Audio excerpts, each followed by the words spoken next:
शेतकरी बंधूंनो, खरीप हंगाम अगदी काही दिवसांवरती आलेला आहे. या वर्षी तुम्हाला सोयाबीन पेरणी करायची असेल तर हा व्हिडिओ तुमच्यासाठी आहे. आजच्या व्हिडिओमध्ये आपण सोयाबीन पिकाचे पेरणीपासून ते काढणीपर्यंतचे संपूर्ण व्यवस्थापन अगदी सोप्या भाषेत सविस्तर आणि थोडक्यात जाणून घेणार आहोत. नमस्कार शेतकरी बंधूंनो, मी ज्ञानेश्वर बाकाल.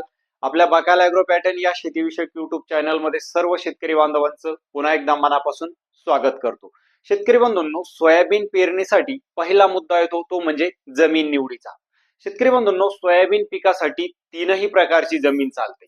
हलकी, मध्यम आणि भारी तीनही प्रकारच्या जमिनीमध्ये आपण सोयाबीन पिकाची पेरणी करू शकतो. फक्त पेरणी करत असताना शेतकरी बंधूंनो, आपल्याला जमिनीच्या प्रकारानुसार बियाणाची निवड करणे त्या ठिकाणी महत्वाचे ठरते. शेतकरी बंधूंनो, नांगरट करण्या अगोदर जर तुमच्याकडे शेणखत उपलब्ध असेल तर एका एकर मध्ये 1 ते 2 ट्रॉली शेणखत टाका आणि त्याच्यानंतर नांगरणी करा. त्यानंतर शेतकरी बंधूंनो, 1 ते 2 वेळेस चांगल्या पद्धतीने रोटा मारून शेत त्या ठिकाणी भुसभुशीत करा आणि वखराच्या 1 ते 2 पाळ्या द्या. म्हणजे शेत जे तर ते आपल्याला पेरणीसाठी त्या ठिकाणी तयार होईल. त्यानंतर शेतकरी बंधूंनो, दुसरा मुद्दा येतो तो म्हणजे बियाणे निवडीचा. शेतकरी बंधूंनो, सोयाबीनसाठी तीनही प्रकारची जमीन आपल्याला त्या ठिकाणी चालते. हलकी, मध्यम आणि भारी. वेगवेगळ्या जमिनीमध्ये आपल्याला वेगवेगळ्या प्रकारची बियाणं त्या ठिकाणी घेणं गरजेचं असतं. मी तुम्हाला जमिनीच्या प्रकारानुसार वेगवेगळे बियाणं या ठिकाणी सजेस्ट करतो. त्यामध्ये पहिली हलकी जमीन जर असेल आणि तुम्हाला सोयाबीनची पेरणी करणार असेल तर अशा वेळेस शेतकरी बंधूंनो, तुम्ही लवकर येणारे, कमी पाण्यात तग धरणारे जे बियाणं आहे तर त्या बियाणाची निवड करणे त्या ठिकाणी गरजेचं आहे. याच्यामध्ये तुम्ही MAUS 725 हे बियाणे घेऊ शकता. PDKV आंबा हे घेऊ शकता. JS 9305 घेऊ शकता. ग्रीन गोल्ड 3344 या बियाणाची तुम्ही निवड करू शकता. JS 335 घेऊ शकता. शेतकरी बंधूंनो, सोयाबीनचे हे वाण तुम्ही हलक्या आणि मुरमाड जमिनीसाठी घेऊ शकता. त्यानंतर शेतकरी बंधूंनो, मध्यम स्वरूपाची जर तुमची जमीन असेल तर अशा वेळेस तुम्ही ग्रीन गोल्ड 3344 घेऊ शकता. रवी सीडचं उन्नती त्या ठिकाणी घेऊ शकता. दप्तरीचं 354 घेऊ शकता. JS 335 घेऊ शकता. MAUS 158 हे जे वाण आहे शेतकरी बंधूंनो, तर हे मध्यम प्रकारच्या जमिनीसाठी त्या ठिकाणी तुम्ही घेऊ शकता. त्यानंतर भारी जमिनीसाठी शेतकरी बंधूंनो, KDS 726 फुले संगम, त्यानंतर 753 फुले किमया, MAUS 612, MAUS 158, 725 फुले दुर्वा, ग्रीन गोल्ड 3344 आणि एक्सपर्ट 555 या बियाणाची तुम्ही भारी जमिनीसाठी त्या ठिकाणी निवड करू शकता. त्यानंतर तिसरा मुद्दा आहे तो म्हणजे पेरणीची योग्य वेळ कोणती आणि पेरणीची योग्य पद्धत काय. शेतकरी बंधूंनो, सोयाबीनची पेरणी तुम्ही साधारण 10 जून पासून ते 15 जुलै पर्यंत करू शकता. पेरणीसाठी समाधानकारक पाऊस झालेला असणे आपल्याला तिथं गरजेचं आहे. म्हणजे साधारण 100 ते 150 मिलीमीटर पर्यंत पाऊस झालेला असेल आणि शेतामध्ये साधारण 9 ते 10 इंचापर्यंत ओल असेल तर तुम्ही सोयाबीनची पेरणी करू शकता. पाऊस कमी असेल, शेतात ओल कमी असेल तर अशा वेळेस पेरणीसाठी शेतकरी बंधूंनो थोडा उशीर झालेला बरा, जेणेकरून शेतकरी बंधूंनो आपलं जे बियाणं आहे तर ते बियाणं वाया जाणार नाही आणि दुबार पेरणीचं संकट आपल्यावरती येणार नाही. त्यानंतर एकरी बियाणाचं प्रमाण आपल्याला किती टाकायचं आहे. शेतकरी बंधूंनो, टोकन यंत्रानं जर तुम्ही सोयाबीनची लागवड करणार असेल तर अशा वेळेस साधारण तुम्हाला 12 ते 15 किलो पर्यंत एकरी बियाणं त्या ठिकाणी टाकणं गरजेचं आहे. आणि तुम्ही जर पेरणी करणार असेल शेतकरी बंधूंनो तर पेरणी करताना तुम्हाला 25 ते 30 किलो बियाणे जे आहे तर ते एका एकर साठी टाकणे तिथं गरजेचं आहे. सोयाबीन पेरणीचं योग्य अंतर काय असायला पाहिजे. शेतकरी बंधूंनो, जर उभाट वाढणाऱ्या वाणाची तुम्ही पेरणी करणार असेल तर अशा वेळेस लाईन टू लाईन जे अंतर आहे तर ते साधारण आपल्याला 18 इंच आणि 4 इंच म्हणजे 18 बाय 4 इंच अशा पद्धतीचं त्या ठिकाणी ठेवायचं आहे.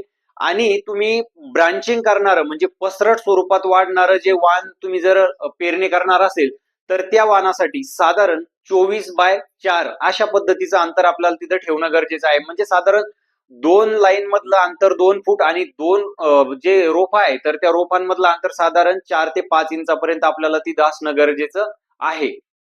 पेरणी अगोदर बियाणाला बीज प्रक्रिया म्हणजे ज्याला आपण सीड ट्रीटमेंट म्हणतो तर ती सुद्धा आपल्याला तिथं करणं गरजेचं आहे, जेणेकरून भविष्यामध्ये बुरशीजन्य रोगाचा प्रादुर्भाव आपल्या सोयाबीन पिकामध्ये होणार नाही किंवा उगता वेळेसच त्याला बुरशीचा प्रादुर्भाव होऊन जे आहे तर जर्मिनेशन मध्ये प्रॉब्लेम येणार नाही, जर्मिनेशन चांगलं होईल. त्यासाठी बीज प्रक्रिया करणे आपल्याला त्या ठिकाणी गरजेचं आहे. बीज प्रक्रियेसाठी शेतकरी बंधूंनो तुम्हाला एक कीटकनाशक आणि एक बुरशीनाशक त्या ठिकाणी वापरायचं आहे. कीटकनाशकामध्ये तुम्ही स्लेअर प्रो, ज्याच्यामध्ये थायमॅक्झॉम 25% WP हा घटक येतो, त्याचा वापर करू शकता साधारण 3 ते 4 मिली प्रति किलो बियाणास. आणि एक बुरशीनाशक आपल्याला त्याच्यासोबत घेणं गरजेचं आहे. बुरशीनाशकामध्ये शेतकरी बंधूंनो तुम्ही एकतर झेलोरा घेऊ शकता किंवा स्प्रिंट बुरशीनाशकाचा तुम्ही बीज प्रक्रियेसाठी वापर करू शकता. बीज प्रक्रिया ही आपल्याला सावलीमध्ये करायची आहे आणि सावलीतच बियाणं सुकवायचं आहे आणि त्यानंतर लगेच आपल्याला बियाणाची पेरणी करायची आहे. त्यानंतर खत व्यवस्थापन. शेतकरी बंधूंनो पेरणी वेळी आपल्याला कोणती खतं सोयाबीन पिकाला द्यायची आहे? तर पेरणी अगोदर तुम्ही शेतामध्ये जर शेणखत टाकलेलं नसेल तर अशा वेळेस तुम्ही 1 ते 2 बॅग सिंगल सुपर फॉस्फेटचा त्या ठिकाणी पेरणी वेळी वापर करू शकता. त्याचबरोबर एनपीके फॉर्म मधलं 10-26-26, 12-32-16, 9-24-24 यापैकी कोणतंही एक खत एका एकरला 1 बॅग अशा प्रमाणे तुम्हाला तिथं टाकायचं आहे आणि त्याच्याबरोबर तुम्हाला 10 किलो सल्फरचा सुद्धा वापर करायचा आहे. हे सर्व खतं आपल्याला पेरणीच्या वेळी त्या ठिकाणी टाकायचे आहे. त्यानंतर शेतकरी बंधूंनो उगवण होताना किंवा उगवण झाल्याच्या नंतर जर तुमची सोयाबीन तुम्हाला पिवळी दिसत असेल, वाढ कमी वाटत असेल, तर अशा वेळेस तुम्हाला शेतकरी बंधूंनो अमोनियम सल्फेट एकरी 1 बॅग किंवा युरियाचा वापर करायचा आहे एकरी 1 बॅग. 2-2 टप्प्यामध्ये तुम्ही 25-25 किलो त्या ठिकाणी 15-15 दिवसाच्या अंतराने त्याचा वापर करू शकता. त्यानंतर चौथा महत्वाचा मुद्दा आहे सोयाबीन पिकातील तण नियंत्रण. शेतकरी बंधूंनो सोयाबीन पिकामध्ये आपण 2 प्रकारे तण नियंत्रण करू शकतो. एक उगवण पूर्व आणि दुसरं उगवणी नंतर. म्हणजे उगवण पूर्व ज्यामध्ये प्री एमर्जन्स हर्बिसाइडचा आपण वापर करू शकतो आणि उगवणच्या नंतर शेतकरी बंधूंनो आपल्याला पोस्ट एमर्जन्स हर्बिसाइडचा त्या ठिकाणी वापर करता येतो. उगवण पूर्व तणनाशकामध्ये शेतकरी बंधूंनो ज्याचा वापर आपल्याला करायचा आहे तर त्याचा वापर लगेचच पेरणी केल्याच्या नंतर आपल्याला 48 तासाच्या आत तिथं करणं गरजेचं आहे. तणनाशकाची फवारणी करण्या अगोदर शेतामध्ये पुरेशी ओल असणे त्या ठिकाणी गरजेचं आहे. शेतकरी बंधूंनो उगवण पूर्व तणनाशकामध्ये तुम्ही सुमिटोमो कंपनीचं सुमीमॅक्स या तणनाशकाचा त्या ठिकाणी वापर करू शकता. साधारण 150 ते 200 लिटर पाण्यातून तुम्हाला भरगच्च फवारणी त्या ठिकाणी करायची आहे. फक्त सोयाबीन पिकामध्ये तुम्ही याचा वापर करू शकता. सोयाबीन प्लस तूर म्हणजे आंतरपीक जर तुम्ही करत असेल तर सुमीमॅक्सचा वापर त्या ठिकाणी करू नका. हे तूर पिकामध्ये त्या ठिकाणी चालत नाही. तूर पिकाला बऱ्यापैकी त्यामुळे इजा होऊ शकते. किंवा तूर प्लस सोयाबीन तुम्ही आंतरपीक करत असाल म्हणजे आंतरपीक तुमचं असेल तर अशा वेळेस तुम्ही कोणतं प्री एमर्जन्स हर्बिसाइड घेतलं पाहिजे तर याच्यामध्ये स्ट्रॉंग आर्मचा तुम्ही वापर करू शकता. टाटाच्या मार्कचा तुम्ही वापर करू शकता. शेतकरी बंधूंनो ही जे तणनाशक आहे तर हे तणनाशक आपल्याला पेरणीनंतर लगेचच 48 तासाच्या आत तिथं फवारणी करायचे आहे.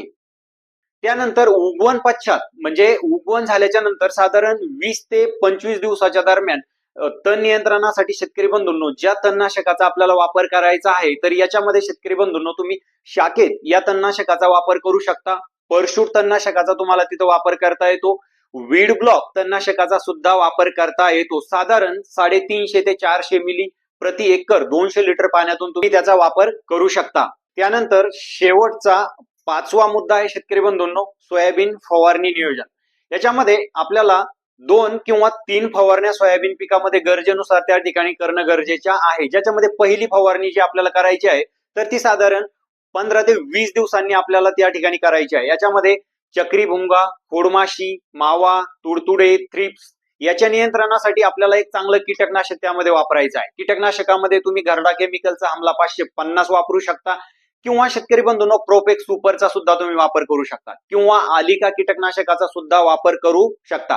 त्याच्याबरोबर एक बुरशीनाशक साधं बुरशीनाशक तुम्ही M45 त्याच्यामध्ये वापरू शकता.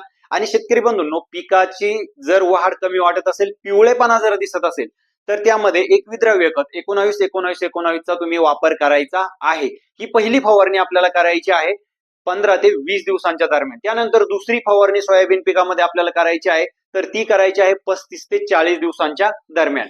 याच्यामध्ये शेतकरी बंधूंनो कीटकनाशकामध्ये तुम्ही बॅराझाइडचा वापर करू शकता किंवा सिजेंटाचं जे इव्हिसेंट आहे त्याचा तुम्ही त्या ठिकाणी वापर करू शकता.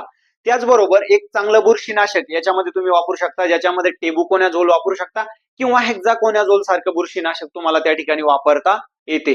त्यानंतर शेतकरी बंधूंनो जी तिसरी आणि शेवटची फवारणी आपल्याला सोयाबीन पिकामध्ये करायची आहे तर ती आपल्याला करायची आहे साधारण 60 ते 65 दिवसांच्या दरम्यान. म्हणजे ज्यावेळेस बऱ्यापैकी शेंगा लागायला सुरुवात होते त्यावेळेस आपल्याला तिसरी फवारणी करायची आहे आणि तिसऱ्या फवारणीमध्ये शेतकरी बंधूंनो आपल्याला अळीच्या नियंत्रणासाठी कीटकनाशक वापरायचं आहे. कोराजन किंवा डेलिगेटचा तुम्ही वापर करू शकता. त्याच्यामध्ये एक बुरशीनाशक ज्याच्यामध्ये शेंगाचे दाणे चांगल्या पद्धतीने त्या ठिकाणी पोचले पाहिजे, चांगल्या पद्धतीने शेंगाचं पोषण झालं पाहिजे. त्यासाठी 13-045 किंवा 052-34 या विद्राव्य खताचा तुम्हाला त्यामध्ये वापर करायचा आहे. आणि शेतकरी बंधूंनो एक साधं बुरशीनाशक ज्याच्यामध्ये तुम्ही साप पावडर वापरू शकता किंवा चांगलं बुरशीनाशक जर घ्यायचं झालंच तर याच्यामध्ये ॲमिस्टर टॉप किंवा कॅब्रिओ टॉप सारख्या बुरशीनाशकाचा तुम्ही वापर करू शकता. अशा पद्धतीने तुम्हाला सोयाबीन पिकाचं जे संपूर्ण व्यवस्थापन आहे तर ते करायचं आहे. शेतकरी बंधूंनो हा व्हिडिओ तुम्हाला कसा वाटला कमेंट करून नक्की सांगा. माहिती आवडल्यास व्हिडिओला लाईक करून जास्तीत जास्त शेअर करा आणि चॅनलला सबस्क्राईब करायला विसरू नका. नवीन माहितीसह पुढच्या व्हिडिओमध्ये भेटूया. तोपर्यंत नमस्कार.